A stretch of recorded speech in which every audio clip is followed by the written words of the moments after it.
Hola a todos, bienvenidos a este episodio de Cardio Podcast Vídeo, que es el primer episodio en vídeo a partir de aquí, desde el canal SEC. Soy Marga Calvo, soy cardióloga en el Hospital Universitario Puerta de Hierro y hoy venimos a hablar de la inteligencia artificial y su aplicación en la cardiología. Y para eso tengo aquí a tres excelentes expertos en la materia. Tenemos aquí a Domingo Marzal, cardiólogo del Hospital Universitario de la Luz y director de innovación de Sanitas. Bienvenido, Domingo. Tenemos también a Manuel Marina, cardiólogo investigador del CENIC y además CEO y cofundador de Idoven. Bienvenido, Manuel. Gracias. Y por último tenemos aquí a Rafa Vidal, cardiólogo en el Complejo Universitario de La Coruña. Bienvenido, Rafa. Hola. Bueno, pues como sabéis todos, es conocido que la inteligencia artificial es una realidad que está transformando hoy en día la cardiología. Y no hablamos de un futuro lejano, sino de algo más bien inmediato de nuestro día a día. Está cambiando diagnósticos, está cambiando formas de trabajar a nivel de todos los ámbitos y especialmente en la cardiología. Y bueno, nuestro objetivo hoy es hablar un poco sobre esto y para eso lo hemos dividido en dos bloques. En primer lugar, hablaremos de la investigación y de la inteligencia artificial en el diagnóstico de la enfermedad cardiovascular y luego hablaremos también a nivel del tratamiento y la predicción de eventos y de la investigación. Empezamos con el primer bloque, la IA frente al paciente y el diagnóstico de la enfermedad cardiovascular. Domingo, los pacientes ya usan la IA en su día a día por síntomas o por dudas médicas. ¿Tú qué haces o qué harías si todavía no te ha pasado cuando los pacientes te consulten diagnósticos que están realizados por una máquina y no por profesionales? ¿Qué harías? Yo lo primero, cuando alguien viene y me dice que ha estado consultando algo y tiene pues un diagnóstico, una propuesta, yo lo primero que hago es celebrarlo. Porque los médicos hemos sido siempre un poco puñeteros, ¿no? O sea, cuando alguien llega, le preguntamos y dice, yo no sé nada de eso, decimos, pues no sabe nada. Pero cuando alguien viene y ha explorado, tampoco nos gusta. Para mí, que alguien venga con conocimiento, que haya estado utilizando una herramienta, que haya algún diagnóstico, una sugerencia, para mí es algo positivo. Es positivo. Sí. ¿Vosotros qué opináis? Yo creo que también lo que dice, yo comparto la opinión de Domingo, ¿no? De que a veces se pone a la defensiva, ¿no? Cuando alguien parece que viene muy informado, ¿no? Como en plan, a ver si me va a rebatir mi conocimiento, ¿no? Pero, a ver, no podemos estar ajenos en que la información está súper accesible en estos momentos. A veces siempre aparece la broma, igual el paciente sabe más que tú porque tiene una conexión de internet más rápida, ¿no? Se puede llegar a hacer esa broma. Pero yo creo que eso está ahí y yo creo que también nosotros es nuestro deber saber usarlo también. Eso, y al revés también nos puede pasar, ¿no? Que nosotros vayamos al paciente y le digamos, oye, no tenemos ninguna pruebas ahora objetivas, pero en un futuro, el jueves que viene, te vas a poner malo. ¿Cómo creéis que el paciente va a reaccionar o nos va a creer, no?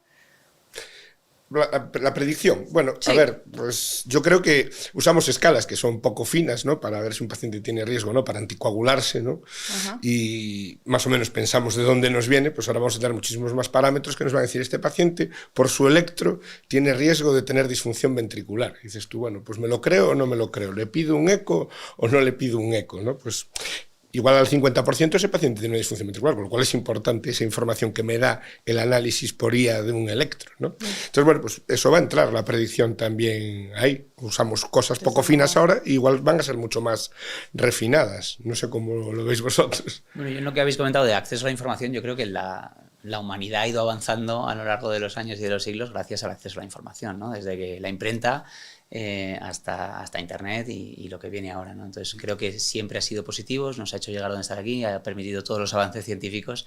Entonces que los pacientes tengan acceso a la información es un poco lo que comenta Rafa. Yo creo que es muy importante y de acuerdo con Domingo en que es bueno. Creo que el paciente sea la primera barrera frente a la enfermedad y el primero que controla su salud, y cuanto más informado esté y más educado, mejor. De hecho, eso es la educación sanitaria. Y es verdad que con nuevas tecnologías como la IA, el médico tiene que ser capaz de interpretarlo. O sea, esa capacidad de acierto, esa área bajo la curva, una sensibilidad, una especificidad y una prueba diagnóstica, creo que a día de hoy un paciente que no se haya formado en medicina o en estadística, pues le cuesta un poquito más interpretar los resultados de ese software de lo que nos costaría a los médicos, ¿no? Entonces yo creo que esa capa del médico entre una prueba diagnóstica de software de IA o de otro tipo y la interpretación que hay que darle al paciente y los siguientes pasos al paciente creo que es necesaria a día de hoy. Sí, yo creo que completamente de acuerdo. Yo ahora me pregunto mucho, ¿no? Con tantas herramientas que tenemos que hacen cosas muy rápida y muy fácil por nosotros. O sea, a mí me gusta preguntarme cuál será el rol del ser humano en los próximos meses, años, ¿no? Y entonces yo creo que hay un rol clarísimo para las personas, que es ser personas. O sea, yo creo que todas estas herramientas nos van a permitir ser un poco más personas con las personas que atendemos. Y la segunda cosa, y conecta con lo que decía Manuel, es el fomentar el pensamiento crítico.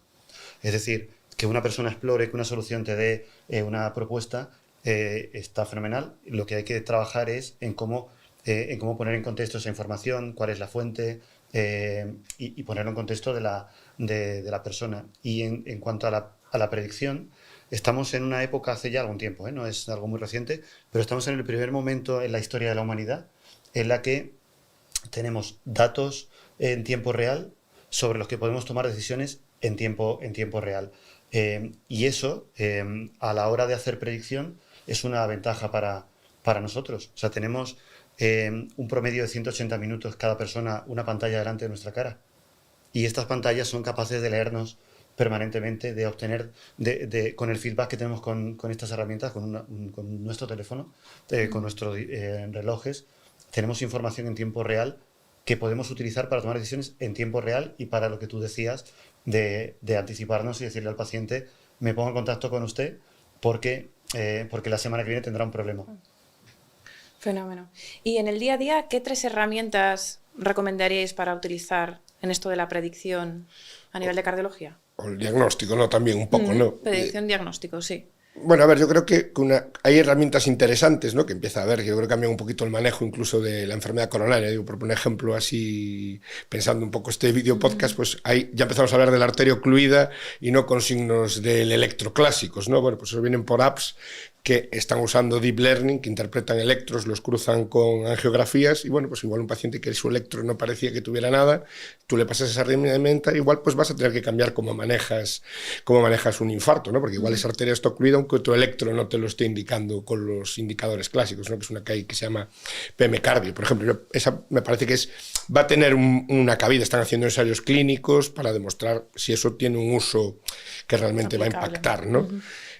Yo me muevo en el mundo de la imagen, creo que el flujo de trabajo va a cambiar completamente, ¿no? Ya tenemos aplicaciones en acceso libre que tú le subes todo el DICOM y te hacen un informe completo de un eco.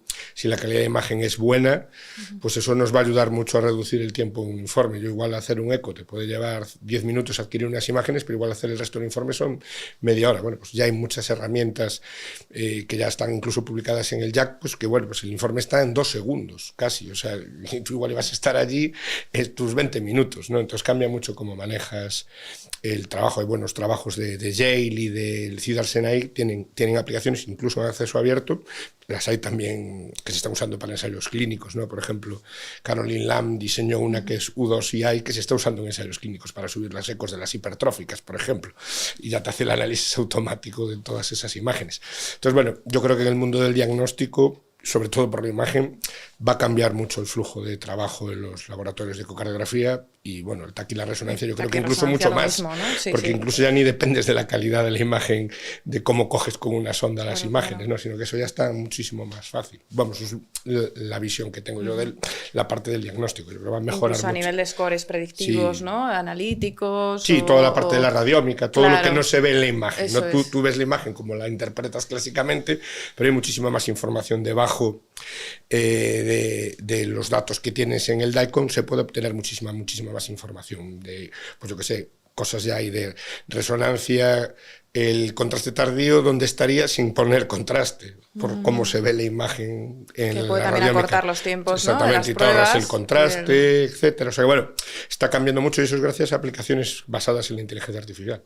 Fenomenal, Rafa. ¿Alguna otra que se os ocurra o que queráis destacar? Al hilo de lo que ha dicho Rafa, nosotros en Idoven, que es donde llevo desarrollando inteligencia artificial con Chema, con mi cofundador desde hace más de 7 años ya, empezamos en 2018, pues tenemos esos casos de uso, ¿no? Parecido, por ejemplo, tenemos un proyecto en infarto, en el código infarto, lo lideró José Montero en Leiden y ahora el prospectivo lo está liderando Alfonso Jurado en La Paz. y es integrar una inteligencia artificial que lee electrocardiogramas, se llama Willem, en honor de Willem Einthoven, el padre del electrocardiograma, el que le dieron el premio Nobel por inventar el hardware. Pues nuestra IA está demostrando lo que ha comentado Rafa, es decir, ahora ya no es solo el ascenso o el descenso del ST, sino que es el OMI, ¿no? Está la arteria ocluida, no está la arteria ocluida, y se beneficia ese paciente de llegar a una sala de hemodinámica lo antes posible, sí, ¿no? Porque se sabe que 1 de cada 3 pues, se nos escapan a día de hoy, ¿no? Entonces, esa es la validación, y tienes unas performances muy altas porque estás mirando el electrocardiograma en bruto, en raw data. Estamos integrando a Willem con los sensores de electrocardiografía que graban a unos 500 hercios, los electrocardiogramas que tenemos los médicos en la consulta o en atención primaria, tienen esas líneas que vemos, ese ST, son a una resolución de unos 500 puntos por segundo. Entonces, el ojo humano no ha estado mirando eso nunca. Willem, nuestro software, lo que mira es como un microscopio dentro del electrocardiograma en ese caso de uso, ¿no? Tenemos otro caso de uso en insuficiencia cardíaca, que lo lidera Juan Delgado en el 12 de octubre y es un internacional en el que está también el Stockholm Region, en el Karolinska, distintos centros participando, Valdecilla, etc.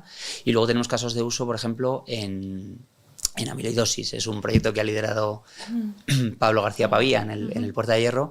Publicamos hace un par de semanas el paper en Heart Rhythm, en el que ha demostrado que Willem, solo con un electrocardiograma, detecta pacientes con amiloidosis con un área bajo la curva de 0,88. O sea, es una nueva herramienta diagnóstica. No sabíamos los cardiólogos que se podía detectar amiloidosis solo con un electrocardiograma si quien lo mira es una inteligencia artificial. Y un área bajo la curva de 0,88, la gran mayoría de las pruebas diagnósticas que usamos, no sé, el NT-proBNP, el dímero D, tienen esas sensibilidades. Va a sustituir a muchas pruebas. Bueno, yo creo que va a ayudar y va a aumentar la precisión diagnóstica. A día de hoy la amiloidosis es una enfermedad que se tarda unos 4 o 5 años en diagnosticar, tardamos de media, esos pacientes están por ahí empeorando y sabemos que una vez se diagnostica, en torno al 40% fallece a los 3 años.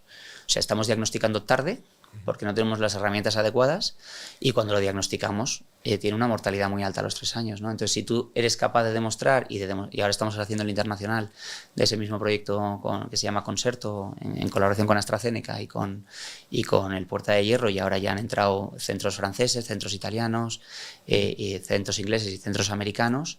Si tú validas que ese modelo puede generalizar bien, estás cambiando la capacidad diagnóstica de una enfermedad que es la amiloidosis, por ejemplo, ¿no? Y tenemos otros proyectos en miocardiopatía hipertrófica, en estenosis aórtica, también proyectos en Alemania demostrando que con el electro detectamos estenosis aórticas, ¿no? Entonces, son colaboraciones diferentes que estamos haciendo con instituciones por toda Europa. Son más de 160 hospitales ahora mismo colaborando con nosotros, muchos españoles, porque hemos barrido para casa, pero estás teniendo una nueva capacidad diagnóstica y de estratificación del riesgo de la enfermedad. Yo creo que el electro va a volver a ser una herramienta de screening, ¿no? Lo teníamos ahí como muy abandonado, sí, esto, ¿no? Será aquí el eco, las técnicas de imagen, y ahora volvemos otra vez al electro, para clasificar básico, pacientes, ¿no? quién es el que puede tener cardiopatía estructural, incluso hay algún trabajo recientemente presentado en un congreso en el americano que contaban que utilizaban el electro para decidir a qué pacientes había que hacer el eco primero en una lista de espera de cardiopatía estructural para ordenar los pacientes, ¿no? O sea, que va a valernos para clasificar a los pacientes. Y yo creo que bueno, pues van apareciendo usos del electro que no sospechábamos, ¿no? Fenomenal. Yo creo que cometemos un poco el error de pensar que la IA es un Google pijo al que le preguntamos cosas y nos resuelve. Y de hecho, creo que el término IA habrá que cambiarlo porque se ha banalizado tanto que todo el mundo dice hago IA, pero es una herramienta tan potente porque conectando con lo que contaba Manuel y Rafa, al final estas herramientas son capaces de ver lo que el ojo humano, incluso herramientas hechas por el ser humano, no es capaz de ver. Cuando con el reconocimiento facial, en lo que tú ves una cara, eres capaz de imaginar lo que ve una inteligencia artificial, es que eres capaz de detectar emociones, eres capaz de detectar arritmias. En tu cara es posible ver tu función renal, si tienes anemia. O sea, es posible ver tu presión arterial, es posible ver un montón de cosas que el ojo humano o herramientas desarrolladas por el ser humano hasta ahora no eran capaces de ver, pero es más, además de lo que es capaz de ver en el sentido de ver, es la capacidad de identificar patrones, que cuando tú no te limitas a los datos que has utilizado históricamente para pensar, sino que permites que se enriquezca con otros datos que tú no le has dado valor hasta la fecha, eres capaz de identificar patrones que hasta ahora ni tan siquiera te habías planteado. hoy en día en las consultas ya se hacen consultas en las que yo hago mi consulta, es simplemente hablando. Y de la conversación surge un informe que diremos, bueno, hay que corregir cosas. Claro, alguna cosa hay que corregir, pero prácticamente nada en comparación a hace unos meses y no será nada dentro de... Porque va aprendiendo también, ¿no? La IA también va aprendiendo sobre los errores que... Y resulta que eso nos ha permitido mirar a la persona que está enfrente todo el tiempo, y fruto de esa conversación está el rol de lo que somos una persona atendiendo a otra persona. Pero es más, si dedicas un poquito de tiempo a cualquier herramienta de IA ahora, de inteligencia artificial, cuando llevamos tanto tiempo hablando de sistema de soporte a la decisión clínica, ¿no? Estamos hablando de sistema de soporte a la decisión clínica y estamos esperando a que tenga marcado CE, a que la empresa en la que trabajas lo implemente en sus sistemas. Cuando eso quiera ocurrir, habremos perdido años de oportunidades. Cuando hoy en día en tu campo en el que trabajes, dedicas un ratito a crear un agente que es ultra fácil con tu herramienta, le nutres del conocimiento que tú utilizas para el tipo de pacientes que tienes que ver y en la conversación o con dos datos que le metas está ampliando tu capacidad de ofrecer un conocimiento mejor y más veraz en tiempo real a la persona. Esas son herramientas que podemos utilizar ya no hay que esperar día a día. Sí. Bueno, apasionante este primer bloque hablando de predicción y diagnóstico, la enfermedad cardiovascular. Y si os parece, vamos ya al segundo bloque, que sería ya centrado en la decisión clínica y en la parte de investigadora. Entonces, por ejemplo, Rafa, ¿qué aplicaciones tú utilizarías en el ámbito de la investigación y en el ámbito...? Bueno, un poco lo que hablaba él hace un momento, ¿no? Yo creo que esto de ganar tiempo es básico, ¿no? Este tipo de aplicaciones que te hacen de escribas, ¿no? Que es una chorrada, pero no es ninguna chorrada, porque perdemos el 95% de nuestra consulta es escribir y no nos dirigimos tal. Yo creo que eso es muy útil con toda seguridad. Todas estas herramientas predictivas que hablamos antes te van a hacer de screening de patologías, ¿no? Que igual, pues con el electro tiene una información que te va a orientar ya, oye, mira, este paciente igual puede tener disfunción ventricular, o este paciente puede tener una hipertrófica, o puede tener una amiloidosis. Bueno, pues igual vas a activar otras pruebas, pero ya tienes la sospecha en eso, ¿no? Yo creo que con herramientas muy básicas, ¿no? Luego, yo creo que otras cosas que ya son un poquito más futuristas de cómo se va a investigar, ¿no? Pues este tema de los gemelos digitales, ¿no? De estos modelos para, digamos, duplicar el cuerpo y hacer cosas sobre él y ver qué es el efecto de fármacos. De eso cada vez tenemos más cosas. Hay algunos modelos buenos. En España hay algún desarrollo, por ejemplo, en el Centro de Supercomputación de Barcelona, pues hay un desarrollo también ahí de un modelo digital. También hay algún proyecto en Valencia de temas de arritmias y fibrilación auricular que se llama Helios. Bueno, o sea que ya hay cosas. No estamos hablando del futuro, o sea, es presente. Incluso lo de la telemonitorización, ¿no? También poder monitorizar, que esto Sí, también... sí, a ver, yo creo que ya había tecnología, lo que pasa es que necesitábamos que alguien nos barriera las alertas, ¿no? Y que te dé la información justa, ¿no? Yo creo que de eso igual sabe él también bastante, ¿no? Nos puede decir Manuel de eso. Yo creo que hay gente, o el Holter mismo, que es la herramienta más odiosa del mundo, que todo el mundo quiere su informe automático, ¿no? Bueno, pues eso ya está ahí. Total. Bueno, eso, Rafa, ya sabes, tenemos un proyecto muy bonito, lo hicimos en colaboración con Abbott, nació en Italia, luego en Finlandia fue muy bien. Finlandia es una geografía que tiene mucha dispersión geográfica, ¿no? Los pacientes están muy lejos, entonces hacen mucha monitorización remota. Entonces, con los insertables, insertables de Abbott, que son esos dispositivos que se meten debajo de la piel y están transmitiendo durante lo que dure la batería, ¿no? Que las antiguas eran de 2 años y ahora hasta 6 años de transmitiendo eventos. Pues lo que dice Rafa, luego en el hospital sí que claro que quieres hacer un programa de monitorización remota de pacientes, pero todos los episodios que te llegan pues sobrecargan el sistema, ¿no? Y este proyecto ya ha llegado a España por fin, que yo andaba con muchas ganas. De hecho, Puerta de Hierro se ha unido hace poco, Jorge Toquero, y lo que hace Willem en este caso es se revisa todas esas transmisiones en tiempo real, escribe todos los informes en tiempo real, o sea, tienes una inteligencia artificial que es como un cardiólogo digital que te está revisando todas las transmisiones de día, de noche, fines de semana, incluso las transmisiones activadas por el paciente, ¿no? Eso es una herramienta que no teníamos y lleva viva desde mayo del año pasado, está acertando con lo que haría un cardiólogo el 98% de las veces. Eso lo que te da a entender es que la monitorización remota de los pacientes va a cambiar, porque el 98% de las veces no cambian ni una sola palabra ni una sola coma. Lo bueno es que William lo escribe en cualquier idioma.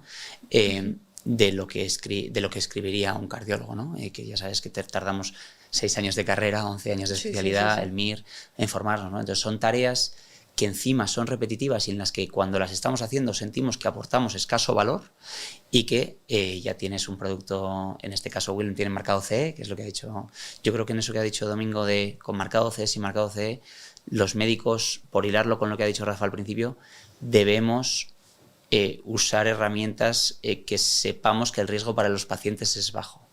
El marcado CE como producto sanitario, los Clinical Decision Support System, que son sistemas de soporte de la decisión clínica, la FDA y el CE lo que te garantizan es que ese producto tiene suficientes datos para demostrar que es seguro, con una curva de sensibilidad y especificidad asumible para no asumir riesgo con nuestros pacientes, porque ya sabemos que la responsabilidad civil de los diagnósticos es de nuestro acto médico y por lo tanto hay que normalmente usar herramientas, sobre todo si son diagnosticar un ataque cardioventricular, como sería el caso de una monitorización remota de pacientes, pues que estés usando una herramienta que esté validada con una sensibilidad y una especificidad suficientemente buena como para que no se le escape una TV larga de un paciente, ¿no? Entonces ese es para mí el matiz de creo que muchas de estas tareas que hoy hacemos a través de un ordenador en 3 años se van a automatizar, algunas de ellas o semi-automatizar, y vamos a tener una capacidad de replantear cómo es la monitorización remota de pacientes, para qué usamos la monitorización remota de pacientes, otras indicaciones de uso, no solo detectar FA o TV, sino igual manejos de enfermedades crónicas. Como la insuficiencia cardíaca o como otras patologías, ¿no? Estamos trabajando en eso, sí.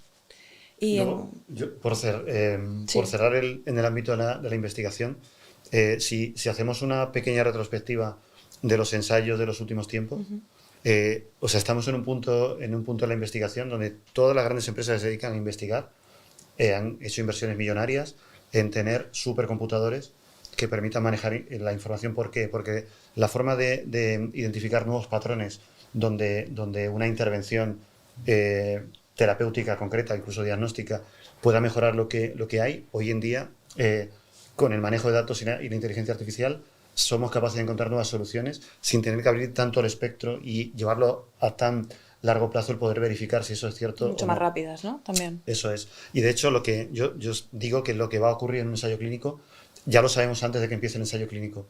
El único margen al error que hay es cuando nosotros entramos en escena. Es decir, el ensayo ya sabemos que hay una potencial ventaja de esta intervención con una reducción de un riesgo X, con estas características del paciente. Cuando incluimos a los pacientes, en esa inclusión, si no es perfectamente fiel a los criterios de inclusión, es cuando puede haber pues esos errores. Pero la probabilidad hoy en día de acertar es máxima. Vamos a encontrar muy pocas intervenciones en las que hagamos daño a los pacientes. Eso va a ser casi imposible. Hace unos años a veces había que parar estudios porque hacíamos más daño que lo contrario. Y en el campo de la investigación de nuevas soluciones es brutal lo que hay, lo que va a haber. Sí. Fenomenal. Y para acabar, ¿creéis que estamos preparados para depender de la IA en cardiología? Yo creo que sí, estamos preparados, porque al final lo que nos ofrece es un poco la palabra esta que sale muchas veces ahora de Augmented Intelligence, AI, pues inteligencia aumentada. O sea, yo creo que nos ayuda a trabajar mejor. Yo creo que tenemos que estar convencidos de que es para eso. Yo sin ninguna duda. O sea, igual que pensamos en el fonendoscopio y luego llegó el electrocardiograma y ahora no nos planteamos meter a la cirugía de una válvula cardíaca a alguien solo con el soplo mesosistólico, pues ponemos la ecografía y esos pacientes van a cirugía con una indicación muchísimo mayor. O sea, la calidad asistencial que estamos ofreciendo al usar un ecógrafo en vez de solo el fonendo es mayor.